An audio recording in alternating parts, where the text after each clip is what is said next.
Peace, everyone. I hope you are very well wherever you may be. Today I'm back with another video, and I have here some notes that I've taken briefly of what I do before and after a run. And this might be a 5K all the way up to a 50K. So if you're interested in learning some tips and tricks, maybe think about and possibly integrate into your own exercise routine, feel free. This is what it's here for. So without further ado, let me get right into my sticky note presentation. Before the run, the first thing is stretch. Oh, if you can't read that, let's see if you can read it. It's kind of bright. Stretch. Don't overdo your stretching. The reason I wrote this down is because that's happened to me before. And I don't mean to not spend time stretching. It's more so the actual, like, don't overstretch. Don't physically stretch out your leg, anything too much. Your body will naturally loosen itself out and lubricate itself as you start moving anyway. So, I'll get into that. That will lead into another note here in a minute. But very important, do not overstretch. That can make you more susceptible to an injury.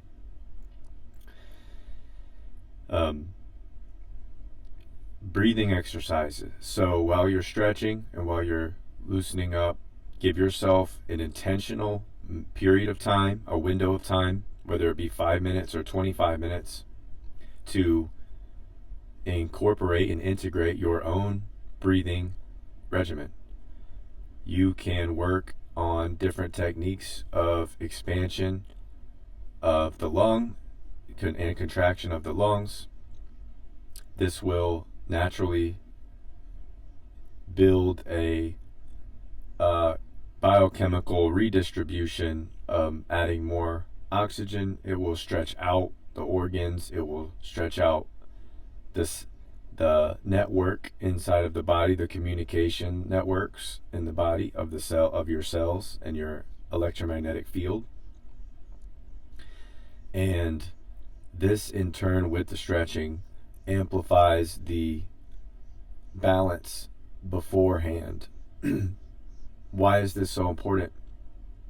Your biophysical field in balance is much more powerful in its communications. So, meaning simply, your body's in a more aware state of protecting itself while you're exercising. And you have initiated that and helped initiate that and waken that up with these breathing exercises and stretching. That's also important because you don't want tension or stress in the body before you run. It's not like you get mad or upset about something and you're like, I'm going for a run. Well, you may be upset or you may have energy built up or anxiousness or frustration or whatever of the human emotions have been built up in feelings you're ready to transmute into your exercise. But you start with that tension somewhere in the body, that stress somewhere in the body. And I'm not saying it's bad or good. I'm saying it can also make you more susceptible to injury. So that's just something to keep in mind. You want an open flow state as much as possible before engaging in the activity. And this will naturally lubricate and make the fluidity of the communications natural and balanced. All right, hopefully that made sense. If not, just reach out to me and I have explanation. Just let me know how you'd like me to explain it, and I can explain it in a different way. Slower, and that's just a note, slower is faster. So take your time, especially when I get warming up. When I start a longer run, I'm starting off extremely slow. You can pace yourself That's another bonus tip I'll say for the end about pace and keeping your time on your watch and whatnot. Um, Slower is faster. Just let that one sink in. Spend some time outside this video, maybe on your jog, and just think about that. Slower is faster. Tortoise in the hare. Protect your toes. I wear toe socks frequently, most of the time. And depending on what I'm doing, sometimes I'll even wear like a thin liner toe sock and then put another sock over that. And I've never had any issues with moisture. Just make sure that the socks that you layer are breathable. And the shoes that you have on are also breathable.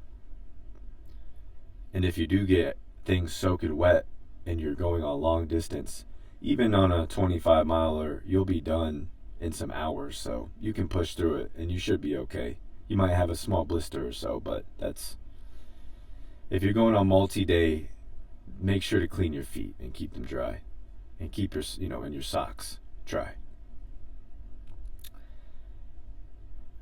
Comfortable clothing.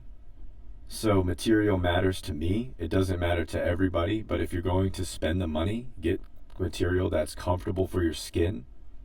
Certain material, they say, made with certain recyclables that may not be great against the skin. It may not be it might not have the best relationship. So the fibers being synthetic may cause it's not going to, I'm just going to say, disruptions of the pores on your skin, especially. I mean, your skin is a gland that's cleansing when it's sweating. So just stuff to keep in mind. I'm not telling you what clothes to wear, and I'm not selling you anything. So materials do matter to me, though, and that's why.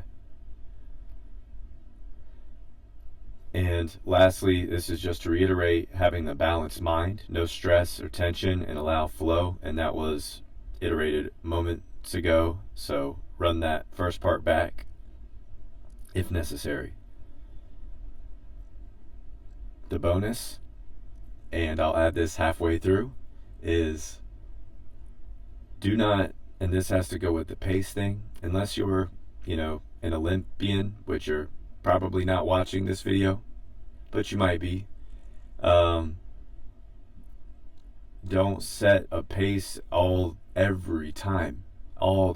Every time. Stop getting so caught up with numbers and these seconds and these. Just run. The main focus should be your breath the entire time, to connect with your breathing. That's it. You don't need to look at numbers and check your watch every 40 seconds, and that's up to you. I'm just saying, trust me, I'm speaking from experience and reflection. So the second bonus is no phone or just no music. So the point here, again, is your breathing is your tempo. That is your life. That is your spirit. Your life spirit in motion. Your breath. That is your tempo. That's your guide. That's what you need to be communicating and convening with in your jog. I know, I understand. I listen to music. Not anymore, really, but that's because you recognize that your superpower, especially when you're going longer distances, your superpower is your breath, not the music and all the harmony and tempo that's on in the background that's stimulating you to keep this pace and somewhat take you out of that moment. My challenge in the bonus is to embrace that moment and to convene with your breath. That's a bonus tip. That's a superpower. Just leave that at home and do your jog, and you'll thank me later. All right. So after the run, firstly, cold shower. It doesn't have to be ice cold or a bucket bath. I don't know if you like to shock your body like that. That's fine.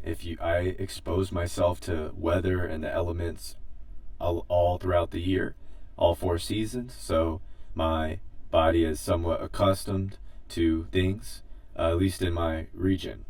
So take a cool shower and clean up.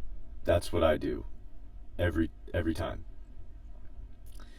Amidst this, sometimes in the shower, because you're taking a cool shower, there's not really like steam filling up the room.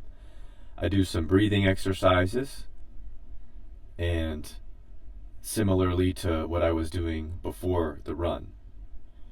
You can make up your own regiment. You can modify your own regiment. You don't make it your own. Make it unique. You're unraveling your own magical universe throughout this process. Your mindfulness of balance is just as important after the run as it was before. I'll leave that there. Replenish your calories and rehydrate yourself. So this should be self-explanatory also. You don't want to become malnourished because you're exercising, over-exercising. Another thing is what you're putting in your body. So don't nourish yourself or calorize re-up your caloric intake with some BS foods. Eat whole foods. Eat whole foods. Eat real whole foods. If you read ingredients on the back of things, I'm not telling you what to buy, but you're spending the money. Why would you spend money on things that are harming you, especially when you enjoy this exercise? Eat whole foods.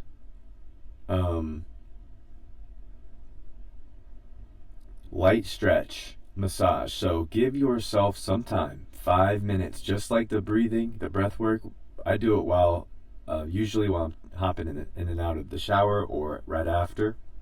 Give yourself this is what I do. If I'm sore, I'll give myself a personal, a massage in that area and relax and do that for a few minutes. They have those cork balls in different sizes that are magnificent. Excellent massage tools. They're very lightweight. You can carry those with you as well. Sometimes I have a common area that seems to get a little sore just from when I was a kid growing up playing baseball.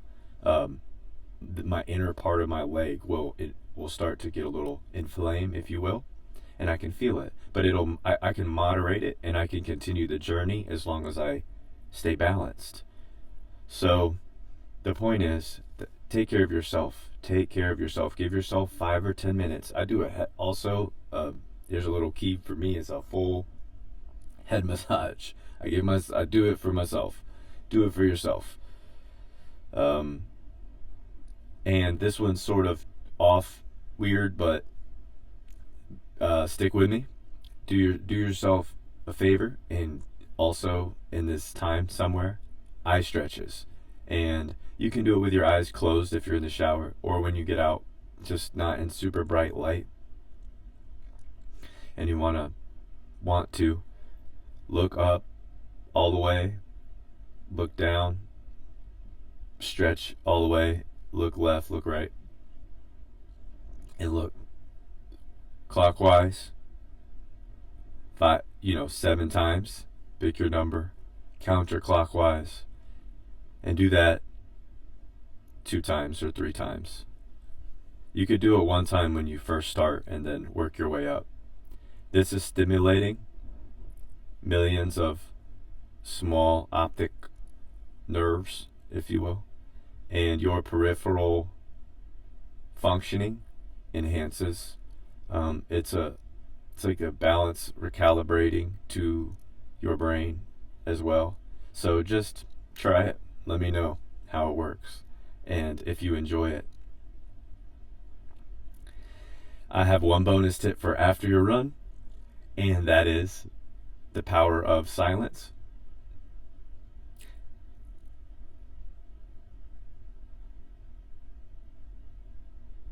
this one should speak for itself. That was kind of a joke there, but hopefully the power of silence